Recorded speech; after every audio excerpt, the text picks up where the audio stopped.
All right. Good morning, Catholic YouTube. Brian, with City of the Immaculata here, back with you. Just a few things. One, I do have a sick child home today, and he's kind of all over the place for being sick, but he may be interrupting. Probably not, but we'll see. All right. Today, let us continue with the topic at hand. So last week we began with the Scopes monkey trial.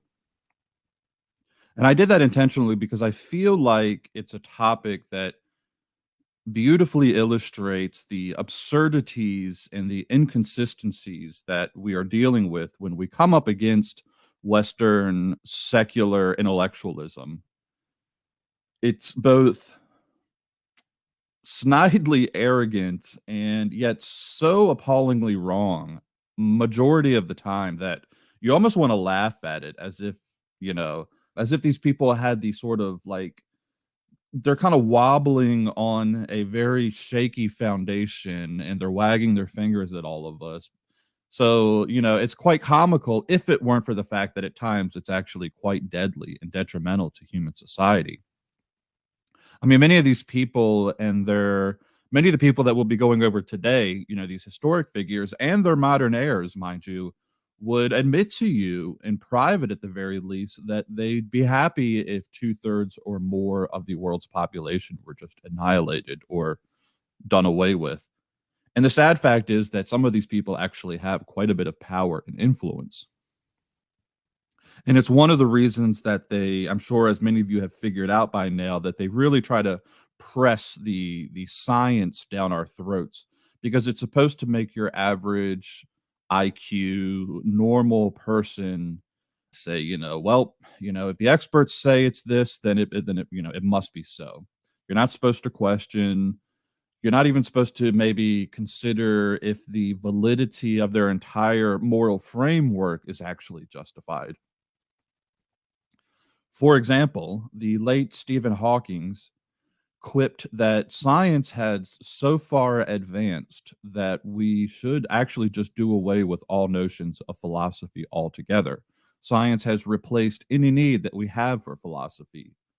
Now, leave aside the conundrum of that being a philosophical approach, a philosophical premise to how to view science. Table that fact. The reality is that people like him would gladly reduce us down to just mere pawns in this cosmic gamble that's void of any meaning or purpose, which maybe tells us why him and other notable scientists were found on lists for an infamous island. Should we name some of the others? How about Lawrence Krauss, that obnoxious physicist who I can't stand, who says, and I remember him saying this when this news was coming out about the island, little pleasure island down there run by that billionaire who's no longer with us. Hopefully he's getting his just rewards right now. Lawrence Krauss was on TV or somewhere, and he said, "Oh, I'm a scientist, right? Like I need all the evidence. I'm not going to make any kind of decision about what Mr. Epstein was doing down on that island. I'm a scientist. I need to have all the data, and I can't make any comments until I have enough evidence." Meanwhile, we come to find out later that his name is actually on the list too. These people love for it to be confusing. They love for history and philosophy, and specifically the science that they try to push to be a tangled web. I'm convinced that it's often to hide their own personal deviances. But again, we'll leave that aside. That's a conversation for another day. They love to sow doubt and misinformation among others who don't necessarily have the time to study these topics at length, because it is an entangled mess often, as history always is. Trying to make sense of all the players and the opinions and the movements and where they diverge of the alone what we're talking about today, the American eugenics movement. It's an incredibly difficult task. You need at least an entire course on it to parcel out all the complexities, at the very least. And I'm going to do what I can here to piece together and make sense of some of the various elements for you guys. Some related, some of them at odds with one another over certain aspects, but all kind of reaching towards a common end, and some more influential than others. So it's a mess, and I'm going to do what I can. Holy Spirit, come upon me, help my mind to be open to the truth, to speak the truth and present it. So, in order to begin this story that we're covering today, we do need to actually leave the United States for a moment and head over to Great Britain, to the mid 19th century Great Britain to be exact. And we need to discuss Charles Darwin for a moment. Now, Darwin is one of these characters that is very much misunderstood, I think, by all sides, by both his detractors and his proponents. As a young man going into biology for my own undergrad studies, I was really fascinated by Darwin. I was fascinated by Darwin. I was actually more fascinated by a man named Alfred Russel Wallace. And it's a little known thing that when Darwin came up with his theories of, we'll say right now, evolution, the so Darwin comes from a very prestigious British family that has a long pedigree, quite wealthy, in the upper classes. He travels around, does his research, comes back to the UK, and never actually publishes what he has found and what he actually believes about animal special variation. At the exact same time, there was another man, Alfred Wallace, who was from a much poorer circumstances and was really never given any kind of credit for what he came up with. And he was in a different part of the world, and he did his own research, came really almost to the exact same conclusions that Darwin came to, went to go publish, and then a few of Darwin's well-known colleagues came to Darwin because Wallace, being the man that he was, sent back his letters to the Royal Society in England. And these guys kind of freaked out, and they were like, Darwin, you need to go publish. This guy's about to beat you to it. So Darwin goes to press, publishes, and he's, of course, the name that we remember today. Now, what he actually says in The Origin of Species is a little bit different than I think than what people actually believe that he says. Two things that I find superimposed back onto it, things that weren't so clear cut in the book itself, is one, he never actually uses the word evolution. It's not once mentioned in the book. He actually calls it descent with modification. The theory of special variation actually goes back long before Darwin. It's just that no one had come up with the mechanism by which the process could occur. So this is what descent with modification via Darwin was seeking to answer. The other thing that I find misunderstood about his teaching is this idea of survival of the fittest. And it's not what many people think. Most people think that it means survival of, like, the physically strongest or the most intelligent. You see these like viral videos that show up of people doing stupid things, and then almost undoubtedly see in the comments, "This is Darwin in action," right? That's so people doing stupid things. It's supposed to not be survival of the fittest, but it's not that at all. Survival of the fittest is actually about the ability of individuals to reproduce, especially as the demands of geological location change and add pressures to a population. So you have Darwin, he's traveling around, he goes to the islands in Galapagos. He sees these like finches, he sees these finches that have, let's say, beaks that are really good at cracking seeds that are unique to that specific island. On the next island over, he sees finches that have these beaks that can like are long enough to reach into a certain tree and get like an insect out of that tree. So Darwin's looking at this variation. He comes to the conclusion that all of these species have a common ancestor, but that the islands that the one, let's say the island that this one species survives on, that island, the species there managed to reproduce because they were the ones that could eat the seed. They could get to the seed. The ones that couldn't survive, those same ones, right? Those same ones that could get to the seed on this island couldn't survive on the next island over because that seed wasn't available on that island. So the ones that survive on the next island over are the ones that managed to eat the resources that were unique to that island, and they in turn are the ones that are able to reproduce. I'll give you another example. There was a tree in England that kind of had the bark had like a whitish kind of tint to it. And there was a specific type of moth that lived on these trees, and the majority of the moths had camouflaged wings that when they were on the tree you couldn't easily see them, but there were a few moths that were darker. The moths that tended to dominate the population were the ones that were lighter because the darker ones were easily seen by predators and were picked off, so they were not able to reproduce. What they found happened was that when England hit the Industrial Revolution, near this group of trees, they built an industrial plant. And at the time, these industrial plants in England were very dirty. And the soot from the stacks hit these trees and covered them in a black soot. So what ended up happening was the lighter moths with the lighter wings all of a sudden stood out, and the darker moths had the advantage. So the predators were all of a sudden eating all of the lighter moths. The lighter moths reduced in population. They were no longer the fittest. They weren't able to reproduce. The ones that were able to survive and reproduce were the ones that had the darker wings. So then they became the dominant color of this species of moths. Then when the UK cleaned up its stacks and its towers, and they were kind of like clean energy, all of a sudden the new population of trees don't have this black soot on them anymore, and it all reversed again. So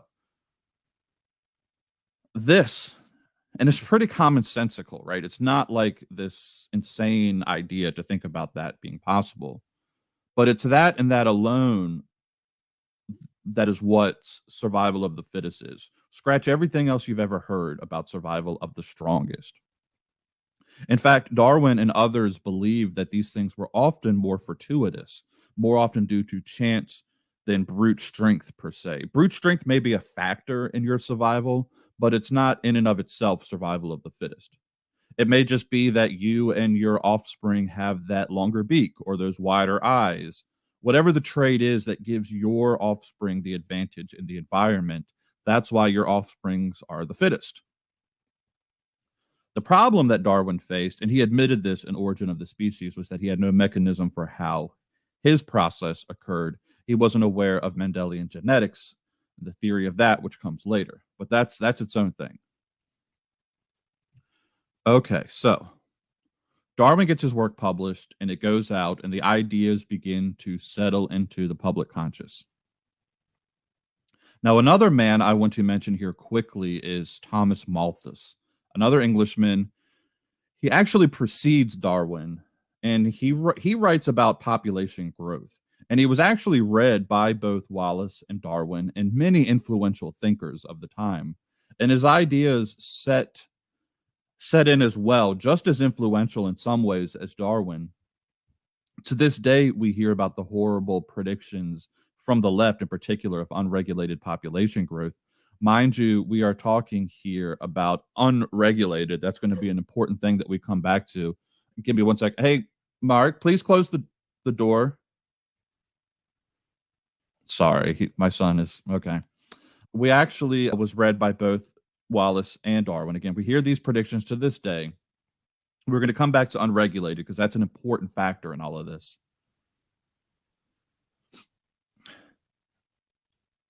It's as okay, so it's as if they come to the idea that all of these things need to be regulated. And this is going to be key because in this discussion moving forward, keep Malthus's ideas in mind about out of control population expansion and how are we going to regulate it? How are we going to rein it in? Keep that in your mind. It's absolutely essential to this discussion. Now, later, as Darwin's thought goes out and gets away really from even himself into areas arguably that he may have been aghast to have his name tied to, you quickly begin to see emerge a new trend. A really kind of accepted today in the majority of circles, but at the time, very influential. We must turn to the science, right? We got to turn to the science to have all the answers. Well, the trend at the time was saying, hey, why can't we apply these pressures that nature applies, naturally, directed and backed by empirical data, though we have to debate this in a little bit. Remember, this is an era when Marxism is all the rage, right? Marx, who said that we can direct whole societies using scientific methods towards ends that we desire. This is an era of the emerging psychology field where people begin to think that we can control the minds of men and how men think. People genuinely believed that we could create a new man, advanced races, by regulating and controlling and artificially selecting who breeds and who doesn't. And as you can guess, all of this gets umbrellaed under the term of social Darwinism. So let's get introduced to a few of these lively characters before we come back to the States. Really, the man I need to mention here is a man named Francis Galton, Sir Francis Galton, a very influential thinker in the 19th century. And it's from him that we really begin to see the ideology of social Darwinism take shape and root. He's the cousin of Charles Darwin, and he has taken Darwin's idea of animal breeding to heart. So he begins to develop this idea that maybe human ability itself, the ability of a human to a people to advance and improve themselves as a possible hereditary trait, much like eye color or hair color or skin color, whatever, right? So you see coming from the ancient world this long-standing idea that the higher classes of men were in some way superior. Earlier in time, it was said to be given to it was God granted these privileges to the kings and the nobility. Here in this period, the idea rises that it's actually scientific. It's natural, if you will, that certain races of people are gonna ascend to the top. That's why if you take someone like Alexander Hamilton, for example, a real late figure in the grand scale of things, a figure, a kind of of modern. He's on the opening of it all, the opening of the enlightened mind and the enlightened ideals that was supposed to be kind of moving beyond all of this. But it's why he was actually so embarrassed of his illegitimate birth. And other politicians at the time used it against him quite effectively. John Adams called Alexander Hamilton the bastard immigrant of a Scotch peddler, and it was effective. I mean, the public judged Hamilton because of the status of his birth. If you look at most of the original founding fathers of the United States of America, they were all men of wealth, with the exception of Hamilton, who actually was an illegitimate child. Now, Darwin and Galton come from British nobility, as mentioned, and maybe, just maybe, pondered Galton, that this was due to some superiority in their breeding. And as you can imagine, all of this leads him right down to the road to founding what he refers to as the field of eugenics.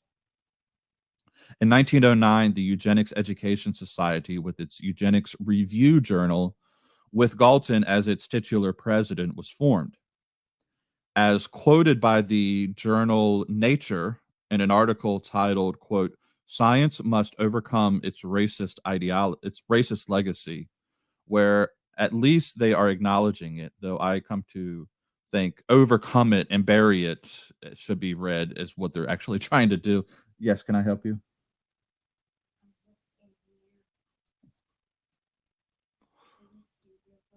You can sit in here, just be quiet, please. Do you want to come say hi to everyone? This is my son, Mark. He's coming. He's homesick today. So he looks like a sick boy, doesn't he? Yeah, I don't care.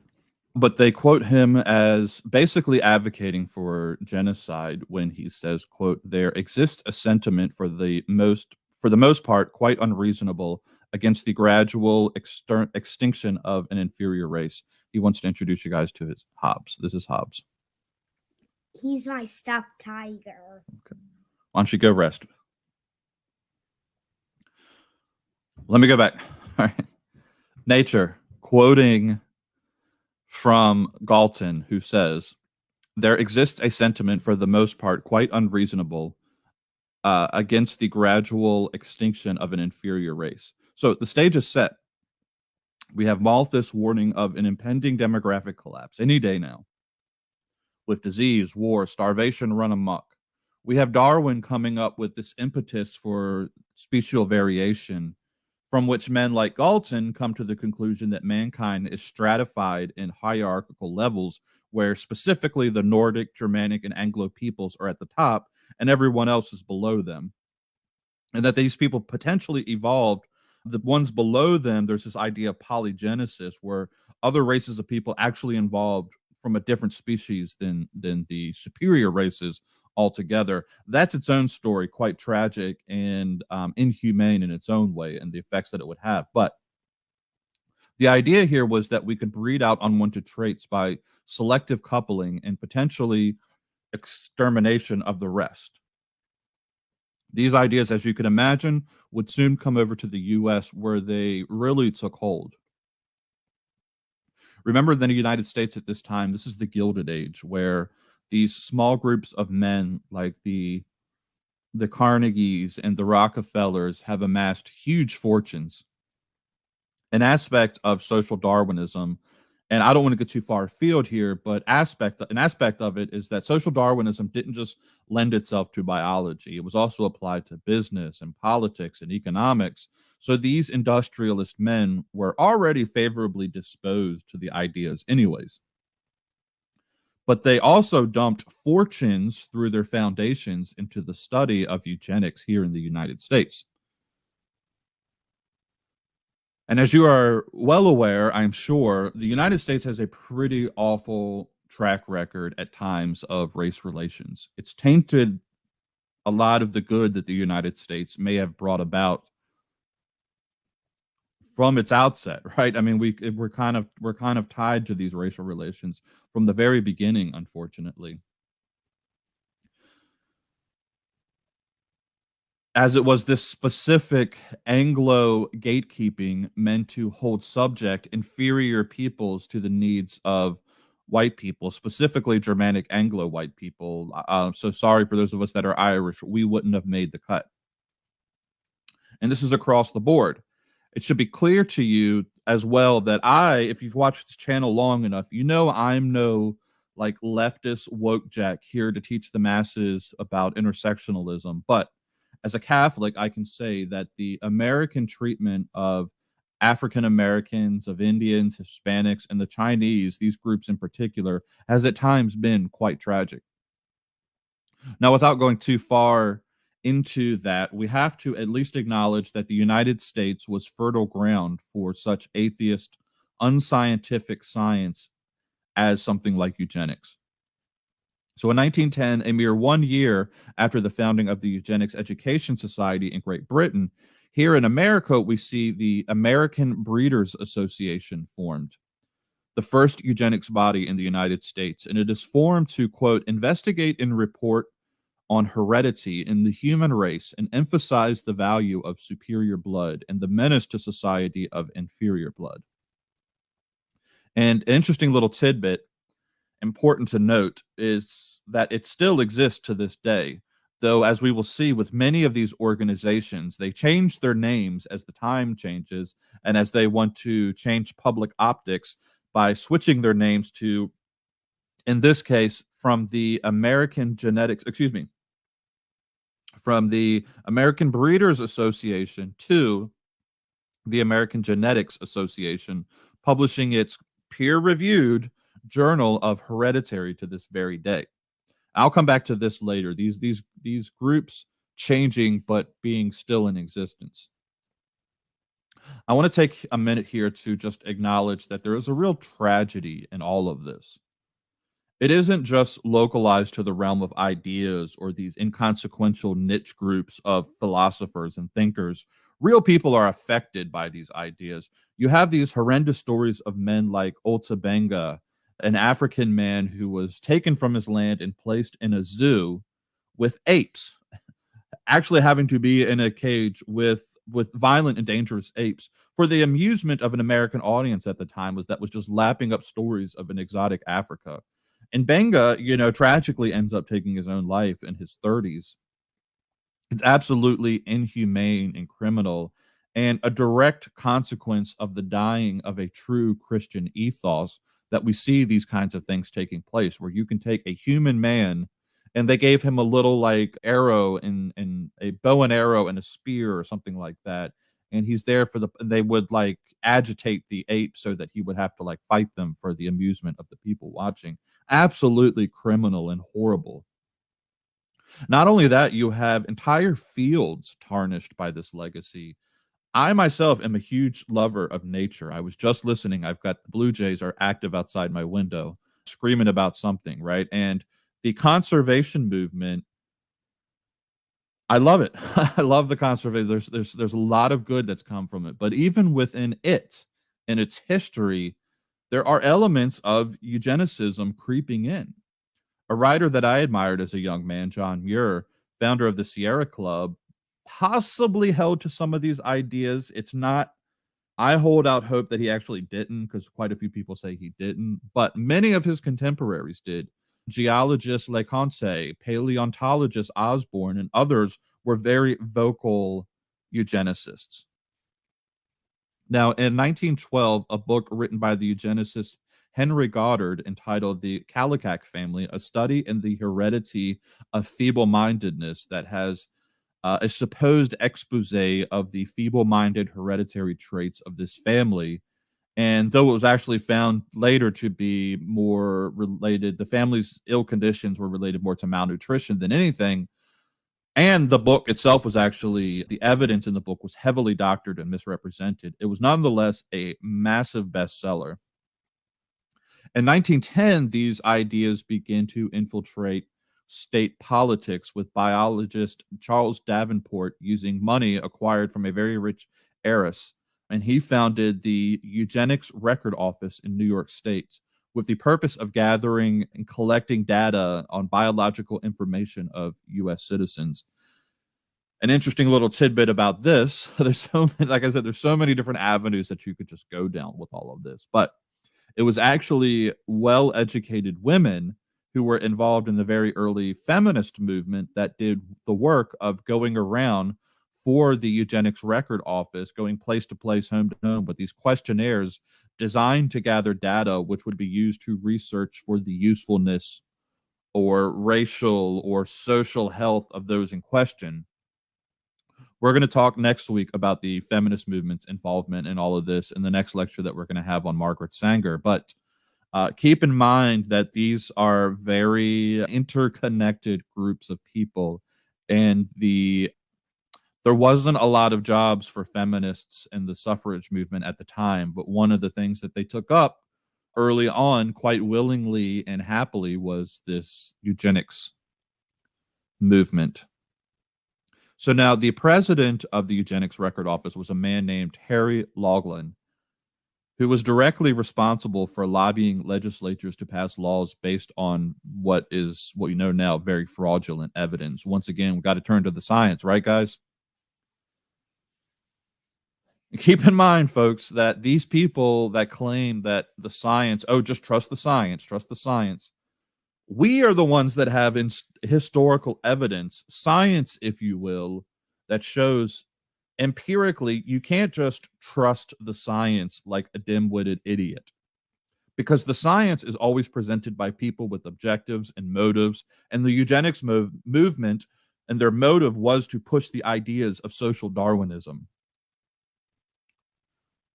This is why it's dangerous when people like Stephen Hawking come along and say that we need to just do away with philosophy. What he's really trying to tell you there is we need to do away with all moral objectivity.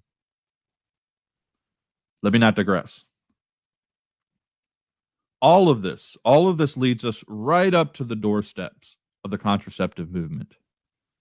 Now, if you saw the title of this, you're probably wondering by now, when are we going to get to that? But it's important here at the outset to show where all of this comes from and why, among all the religions of the world, keep in mind, this is a Catholic channel and I defend my faith where I can. And I don't just defend it, I don't just sit back and take blows and defend my faith. I defend my faith offensively. The Catholic Church stands alone, correct on the evils of this plague that we're going to discuss about the contraceptive movement. But to begin that kind of trajectory, the logical conclusion, the logical outcome of all of these ideas, once they seep into the culture and once it works its way into the political realm and laws begin to be passed, it inevitably is going to lead to things like forced sterilization. And that's what happens. And it is a sad, dark history that you are not going to learn from any United States history textbook. They don't teach about it, but by the 1920s, over 30 states had laws on the books that were passed to forcibly sterilize what they call the undesirables. Hitler himself, Adolf Hitler, states in Mein Kampf of his admiration of this and suggests that it be added to the National Socialist policies, which it eventually is. One of the very first things that the Nazis did coming to power was to go after the mentally ill. They thought it would be an easy target. And it actually almost brought the party to a premature end because the German people had an absolute fit over it. Rightly so, because I mean, as the German population was still, running on fumes, but still majority, largely a Christian nation with a sizable Catholic population, with a sizable, powerful Catholic political party known as the Center Party. But all of these ideas didn't just spring from the mind of an Adolf Hitler or Joseph Goebbels. They came from here in the United States and they influenced Germans. Unlike Germany, though, there was no large enough movement to stop the eugenicists, as it was a much more subtle project here. Where the Nazis were sort of like bulls in a china shop, the Americans were kind of quieter about, in their intentions and what they got away with. And this was actually yet another lesson that the Nazis learned. That after they took the brunt of the pressure of this public outcry over their attempts to round up undesirable people, the mentally ill, they never again were so public about their cleansing programs. But I want to turn to the sterilization program. And you may be wondering why we're talking about these things in a lecture entitled About Contraceptives. But you have to realize that the contraceptive movement was not born in a vacuum, right? It's born out of actually the sterilization movement. And before the contraceptive movement took off, there were programs in the United States dedicated to making specifically minority women sterile. And this is what's so frustrating to see when I see the secularization of minorities by the left in this country. They were the ones that were hardest hit and discriminated against by the secular scientists. In Puerto Rico, for example, there were laws that were implemented that were designed to prevent the gene pool from being dominated by Latino blood. And you find this all over the country, right? There were sterilization programs against Native American women, against Black women, forced, mind you. The second and third Eugenics International Congress were held in New York, where Major Darwin, the son of Charles Darwin, discussed proposed policies of what to do with undesirable people, and where Osborne discussed the birth selection or over birth control, as in selecting which people should procreate with whom and which children should be deemed fit to live. Now, after the second Eugenics International Congress, the American Eugenics Society was formed by Laughlin, Davenport, Osborne, and others with the expressed intent to further laws and reforms and educational camps and retreats for spreading the eugenics cause.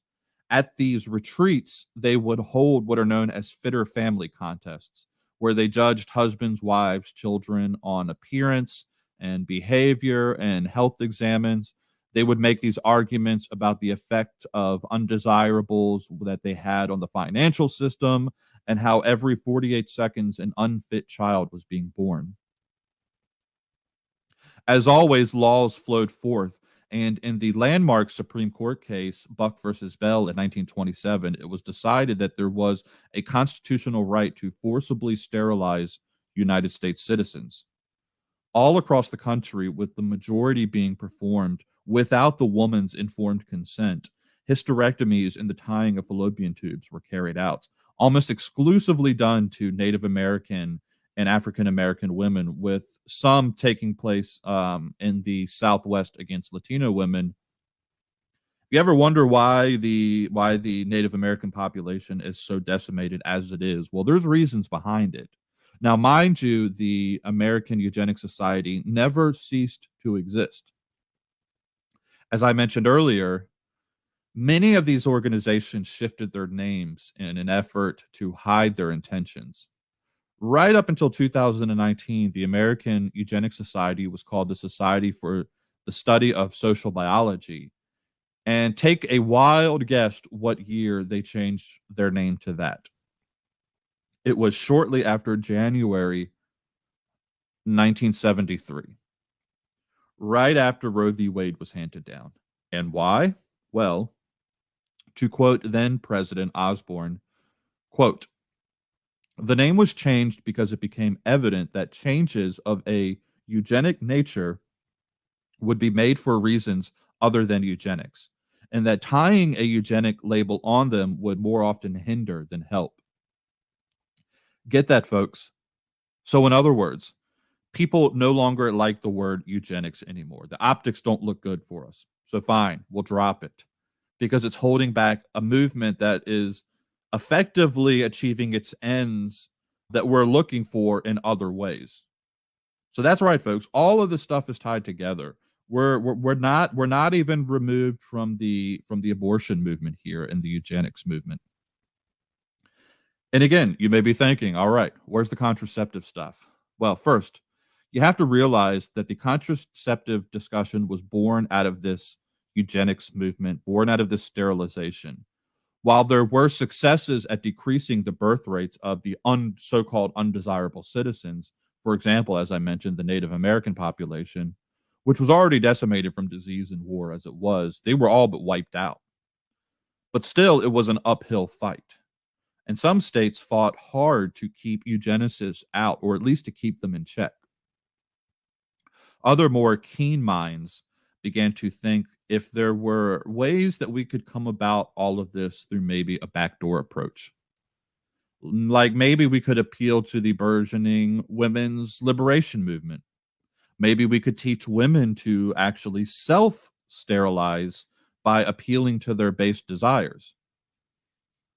Politics makes strange bedfellows, folks. And what you wind up with is people like John D. Rockefeller and atheist communists like Emma Goldman, both being in effect co-conspirators to bring about the exact same end, the sterilization and the elimination of the enemies or unwanted people. So within this, the contraceptive movement was born, especially when taken up by an astute young intellectual from New York named Margaret Sanger when she takes up the cause. And it's from there that we will pick up next week, where I will begin to tie further all of these threads together with my talk entitled Margaret Sanger, something like Race, Sterilization, Contraceptives, and Eugenics. Because all of this stuff is fully intertwined. It's all related. You don't get the contraceptive movement. You don't get though I don't like sometimes some of the, how do I want to say this? I don't necessarily like when we talk about certain terms, you have to kind of define your terms because I feel like people are often talking past each other. So when we talk about something like feminism, what are we even talking about, right? But you don't get much of modern day feminism without its historical roots. And its historical roots, excuse me, were tied up specifically within this movement of cleansing society and certain groups of people, right? Like, I'm sorry, women, it's just your if you claim yourself as a feminist, you also have to take the responsibility of where your movement originates from and the kind of people that were pushing things. And this is why, and this it's I feel like the huge lesson in all of this and the huge thing that I want to like give to you, to bequeath to you, oh dear listeners, is that when it comes to people telling you, oh, just trust the science, we actually do have a case to be made in several areas. One, that you can't just trust science qua science, because we have evidence that science qua science actually comes back more often than not wrong, right? I often say that the secular atheist may have a really great argument to make had not the 20th century actually happened, right? Many of the things that they claim that they're going to work towards and that we can maintain and keep without Christianity, we have evidence of what happens when you remove Christian ethics from cultures that are historically Christian. You are going to have groups of people come fill those voids. One perfect example I think of, and I see it all the time when I jump online these days, is the whole red pill manosphere.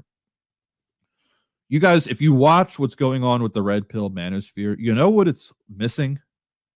It's absolutely missing grace. It's missing grace. It's missing redemption. It's missing Christ. Right?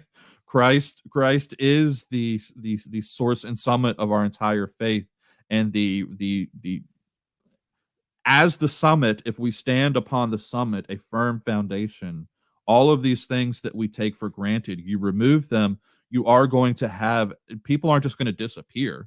We still exist. We still have societies. You will continue to have societies. And you see these societies and all of this stuff crumbling all around us. And then at the same time, you have these people that are saying, well, where's your evidence? Where's your studies? Show me the studies. Show me the data. And it's like, well, we do actually have some pretty good data of what happens when you remove these things. I don't need to have the data that you get from very specific, controlled, peer quote unquote peer reviewed science journals are actually quite irrelevant, because the whole premise of scientific evidence is the fact of its repeatability. That's why the empirical science works as well as it does, because it's based on the repeatability. In social sciences, it's a well-known fact in social sciences that we don't have the kind of reliable repeatability that we would have in something like physics or chemistry. So when the people come to you and they're talking about, oh, like the science, like this is where I'm coming. Like when we go back and we look at, oh, the science, some horrible, horrible, horrible outcomes have come from all of this. We are the heirs. I'm going to say Dutch. Is that your name? Just wanted to say I love the video on the Scopes. Yeah, and I absolutely the Scopes monkey trial. The reason I started with that one, I think it's just an entertaining story, but that's absolutely tied into this as well, right? Because we were told by these, oh, just trust the science people, as if the science. So this is the other thing too. It's as if the science, like, it's as if you have this box, right? And everything that exists is supposed to exist inside of this box. But then I see something happening inside of that box, and I'm like, that doesn't make sense. Like, I have to appeal to something outside of that box to me. And they're like, no, everything's in the box. Don't ask about that thing over there that you would have to appeal to something outside of the box. It's all in the box. Trust the box. trust what's happening in this box. And I'm like, no, like you can't just trust the science. Hopefully I said it right then. If it's is it duck or Dutch? It's a hard, if I'm pronouncing it wrong, my apologies for your name there. So the like just trusting the sciences is not going to lead us to any kind of moral certainty. And I think we need moral certainty to function as people and as societies. And that's kind of the point of this whole series of lectures. Yes, sir. Can I go outside? Not today. You're not been feeling well. So, anyways, guys, yeah, go back watch the Scopes Monkey Trial if you haven't seen that one. It's related to this one. The next one that I'm going to be doing next week is actually related to this one as well. I see these as kind of like a 3, 4, 5, maybe it depends on where I go with this. There's so many different avenues that you could go with a story like this. I think hopefully I did justice to this one today, but it's still different. I understand. I'm not the best with. I tried actually to pick up Russian one time because I wanted to be able to. This is kind of funny. I wanted to be able to read Dostoevsky in his native language, but I gave it up. So let's see. Yeah, the next one I might even have some more related to this specific topic. And again, guys, just to mention, I will be fasting next week. I really do ask for your prayers and to help me see me through, excuse me, like see me through the fasting. But if you have prayers that you would like me to offer up for you, reach out, DM me on Twitter, leave it in the comments here, leave it in the comments on Twitter. I'll let you know. You want to say goodbye to everyone, Mark? Say goodbye. This is Godzilla, everyone. So, all right, Bye. all right, guys. God bless you all. Take care.